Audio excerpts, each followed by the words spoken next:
Dobar dan, dobrodošli u epizodu Mirna pobjeda. S nama je jedan gost koji je baš poznat u školi i voli da uči. Zdravo Jano, kako si? Dobar dan, odlično. Reci nam, čuli smo da se ti takmičiš. Na koje takmičenje ideš? Na republičko takmičenje iz srpskog i biologije. Lepo, a zbog čega si izabrala ta takmičenja? Srpski je jedan od mojih omiljenih predmeta i na njega sam išla i prošle godine i ostvarila neke dobre rezultate. A biologijom bih voljela da se bavim i kasnije, svakako je volim kao nauku. Lepo, a pošto ti ideš na ta takmičenja, kad je najbolje vreme za učenje?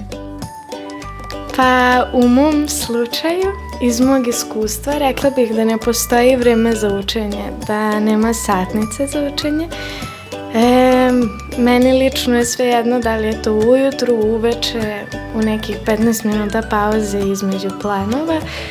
Nekako je najvažnije da birate šta vas najviše zanima i da se na tome zadržite dok učite.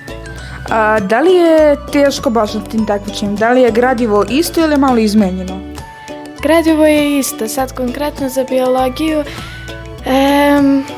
uzimalo su se pitanja u obzir iz više udžbenika, tako da je to bilo malo teže spremiti, ali svakako da nastavnici mnogo tu pomognu sa svih strana, tako da ne bude problem.